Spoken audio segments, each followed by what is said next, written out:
Hello friends, and welcome to Aging Gracefully, where we talk about all types of things: hair care, face care, food, fashion. Ooh, did I mention food? Yep, lots of food. We talk about the things we love, like pearls, good books to read, warm fireplace. It is a great coffee clutch hour. We have a lot of fun, and I'd love for you to join this channel. Hello everybody, welcome to my channel. Thank you for returning. If you are a returning subscriber, if you're new, I'd love to have you hit that subscribe button and join us. Today I'm going to talk to you about 5 simple steps that I think really helped me on my weight loss journey. Now, if you're new to my channel and you're tuning in because this particular video is about weight loss, I have been on the Weight Watchers program, and it started in February of 2019,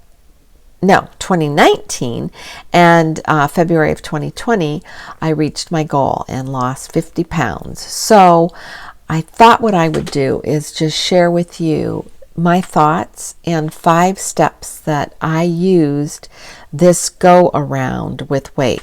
So just to give you a little bit of background, you know, I've been a yo-yo dieter like so many people have been. I have been on every kind of diet program there is out there, even the ones that say this is not a diet, this is a lifestyle.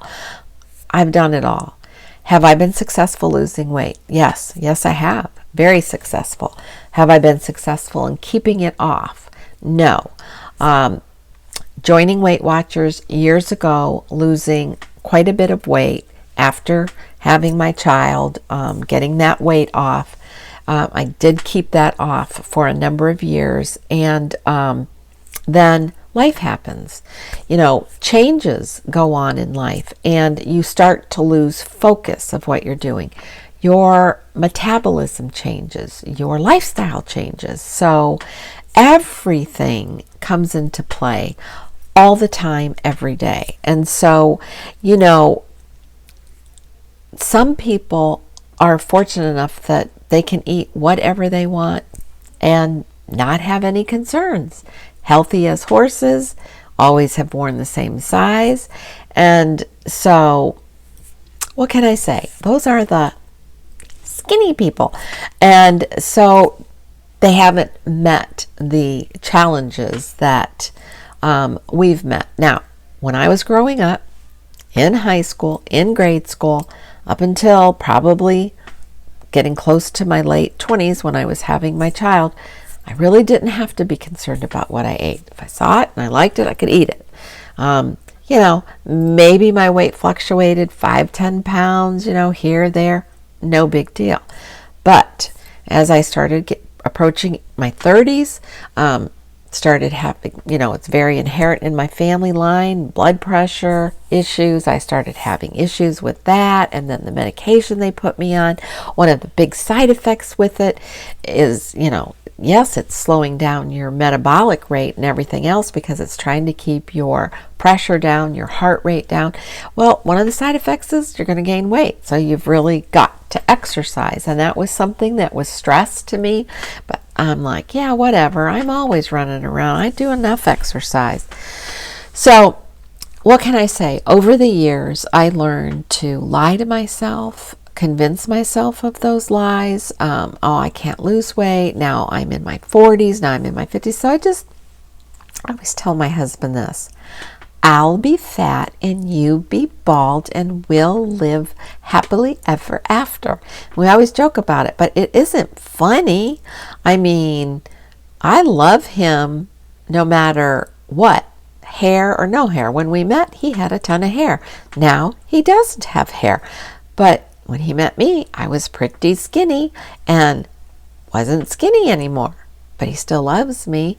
And so, you know, there's just so much emotion that goes into the connection with food. Food is a very social thing.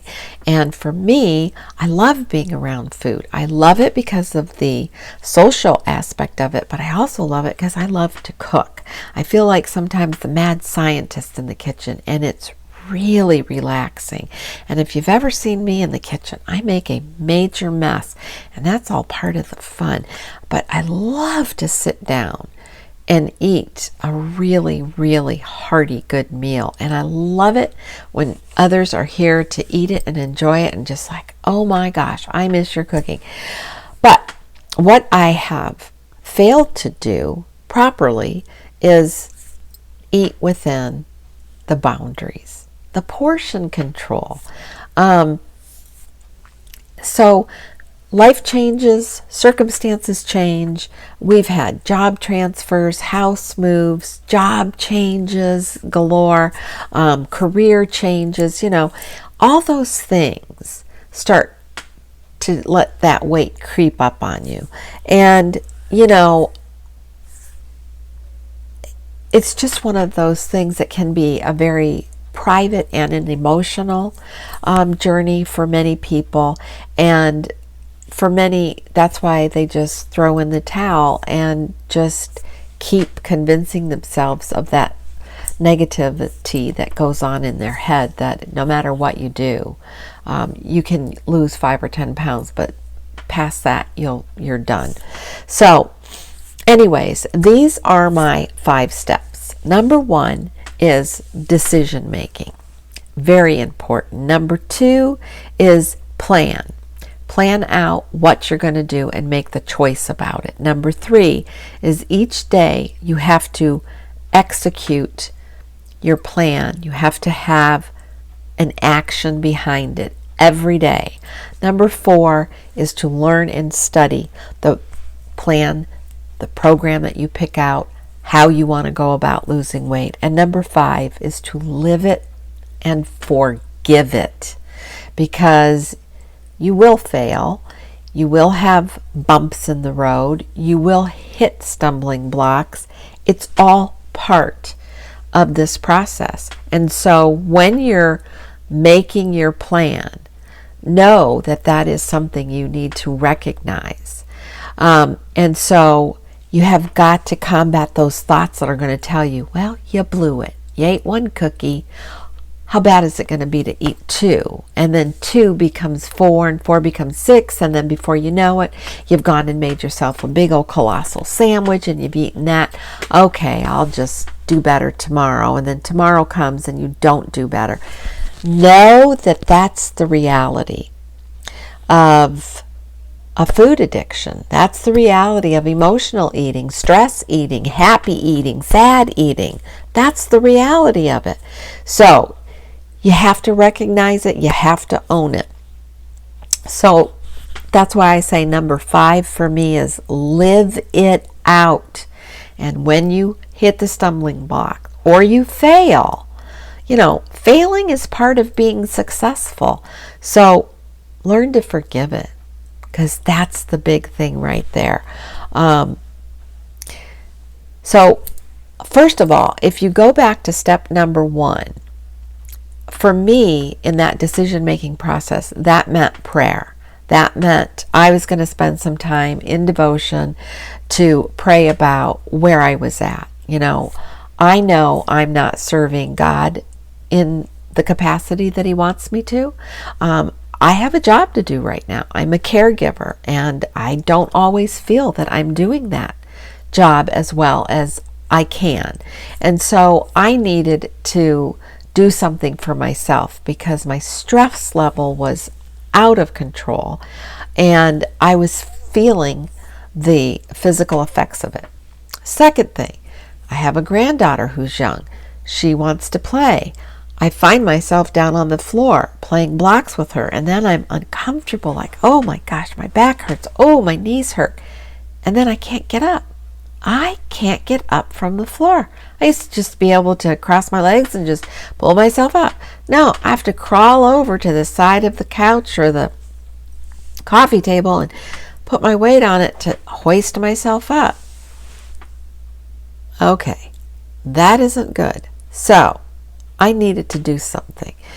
So the thoughts were all in my head. I didn't like the way I looked in clothes. I didn't like how I felt in clothing. I didn't like how I felt after a meal. I didn't like how I had that really bad sluggish part of the day that just kind of drags you down. I didn't like any of it. So those thoughts were there. So that was number one. I had to contemplate what I was thinking about.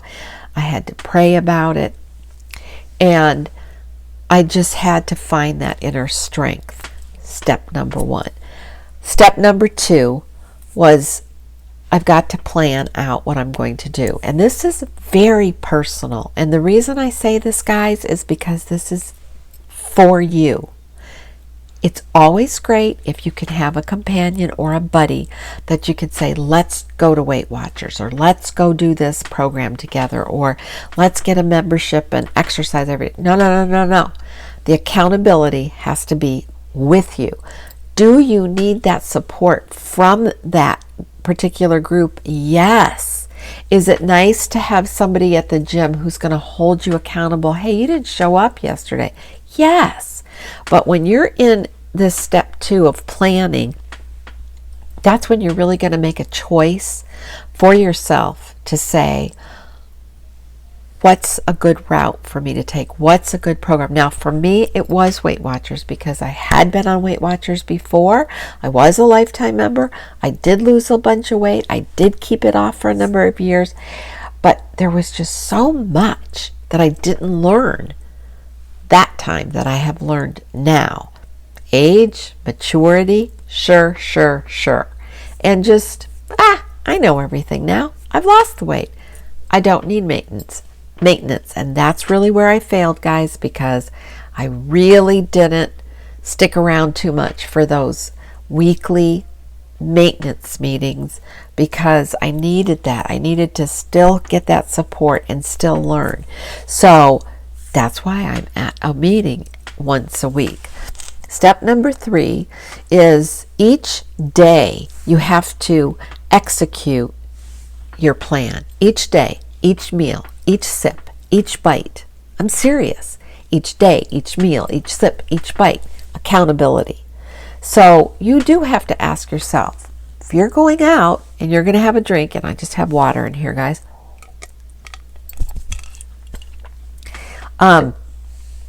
You have to be accountable. Is it worth it? Is it really worth it for me to drink that Coke full of sugar? Is it really worth it for me to eat that piece of pie when I already know I kind of, had a little more for my dinner than I should have? Or you have to. It's just being accountable for that every single day. Number 4 is to learn and study the program. Learn and study what is going to work for you. Just because somebody says, hey, there's a new fad going on and everybody's eating, dropping weight like crazy. I mean, listen, all those diets out there, the beach diet, the grapefruit diet, the cabbage soup diet, oh my gosh, I've tried them all. And just because somebody else says, yeah, you can lose 20 pounds in 3 weeks and go down 4 sizes, okay, well, you're just doing an injustice to your body and you're going to starve yourself, but people do it all the time. Or I'm going to go on a cleansing fast. Well, maybe that's good for them, but if it's not good for you in a healthy state, then you can't do it. So you need to really study and look online, magazine articles, talk to people who are using a certain program. Get as much information as you can and then make a decision. Well, what route do you think you want to go on? And number 5 is live it and forgive it. Meaning every day, this is a lifestyle change. This is not a diet. This is not a fad. Every day you have to eat. Every day your body needs that nutrition. And so you might fall short. You might hit the wall. You might get depressed. You might be happy. You might over celebrate. You might just indulge too much in the holidays. Forgive it. forgive yourself, and move forward. Don't go behind. Don't go backwards. Don't put those thoughts back in your head. Well, you blew it for 2 days. You were away for the weekend and you just ate like crazy. So now just keep on eating. Oh boy, I've been there. I've done that. And it's hard to get back on track, but you can get back on track. If you're going to play, you need to pay. So you always have to have those thoughts in your head at the forefront, because if you don't, then you're going to sabotage yourself and you're going to tell yourself, I blew it, so what the heck. And then you gain 20 of the 15 pounds that you lost. So trust me, it's very true.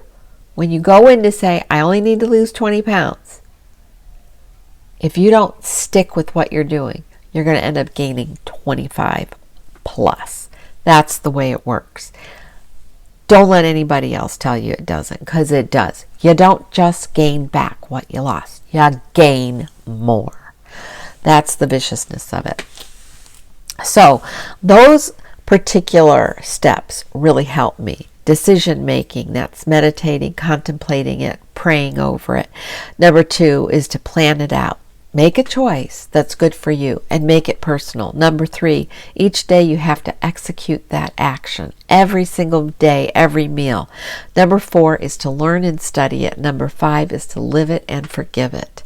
So I am in the maintenance phase right now, and I still have lots to learn about me. And I took everything in tiny little steps. Guys, I set small goals.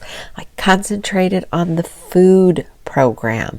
I had that pro and con list. I knew what worked for me the first time, and I knew where the boo-boos were. I knew what sabotaged my success. The scale. I do not want to be addicted to the scale. I don't want those numbers to bring me down. So almost for the first 11 months, I didn't have a scale at home. I never knew what I was weighing, but I was trying to measure based on how do I feel? How's my energy level? How do my clothes feel? And just kind of, just taking from there, and then keeping my fingers crossed that the scale there was going to be agreeable. And if I didn't lose, I went back to my food journal and looked at, okay, what was I in excess of? Is it just my body? It could be. It could be, because sometimes when you are, the numbers aren't going down, but your measurements are going down. You're starting to lose inches. You know if it's working, and you know if that scale's going to go up. You know it. So for me, I just didn't want it to sabotage me, because the first time it was always like, if I didn't lose weight, I would just be, why should I kill myself doing this? A whole week on this journey, and I didn't lose an ounce, and I didn't cheat. Those were the things that really interfered the scale, for me. Also, convincing myself along the way, well, I won't need to come every week to a meeting. I'll get a hold of this once I just get this weight off. No, I would not even entertain those thoughts. I'm here because I need to be here. And, I just didn't want to go by the app. I want the support. I want the empathy. I want the camaraderie with a group of people that, whatever their circumstances or situations or whatever they're facing, I want to have the support for them as I want them to support me. And honestly, guys, I think one of the reasons that I was successful week to week, or just had the good frame of mind, is because I didn't want to disappoint myself. First and foremost, I really didn't. And I didn't want to disappoint you, because you were all being so supportive, and you were telling me you're so inspiring. You've really made me think about things. It made me feel so good because I know I told myself lies for a long time that I can't do it. I can't be successful. I'm too old. I'm, just things won't work right. It'll be the same old, same old. And you know how it is when this is the next thing. When you're making your plan, you have to think about this as being very personal, because it is very personal. And yes, it's always good to have a buddy. It's always great to say, hey, do you want to go to Weight Watchers with me? Or do you want to join the gym with me? But that accountability has to be with you. It's great if somebody else wants to come along, but you don't go there because of somebody else. You're going there for you. And if somebody else decides that they're going to quit and butt out, then you still have to go, because you're making this for you. And when you make that decision, it's personal. You don't have to share it with other people. You can wait until somebody says, what are you doing? You look different. Are you losing weight? Because honestly, there's a lot of negativity, and it's not because somebody wants to do it on purpose. And there are people out there who just kind of do want to sabotage, but I didn't say to everybody that I was going back to Weight Watchers. I just did it. And after I was on it for about, 7 or 8 weeks, I finally started telling, I've lost about 10 pounds. Or somebody said to me, your face looks thinner. I was like, oh, thank you. I've been really working hard at it. I joined Weight Watchers. I had to do everything in little increments and little steps, because I was very aware of my failure the first time. And listen, failure's good, because you cannot become successful, or you can't build that confidence in yourself unless you fail, unless you fall, because that's when you learn, how do I combat this? How do I get up? How do I, make that change for myself? So that's really what was important. And honestly, it's no different than like when I made the decision to let my hair grow out gray. I had some changes going on in my life. We were moving. My husband's job was transferring. I was contemplating, taking my mom in, being her caregiver. Am I going to retire completely? Am I going to go into semi-retire? All these changes. And what better time for me to decide I'm going to grow my hair out? I had tried before when I was working, and then I'd see those little grays there and go, oh, nope, can't do it. Why do I want to do it? Everybody else would go, what's got going on up there? It looks terrible. You're just going to look old and all that. And it's kind of like the same thing with dieting. People are going to say, oh, you don't need to be on a diet. What's the sense? At your age, just enjoy your life. Okay.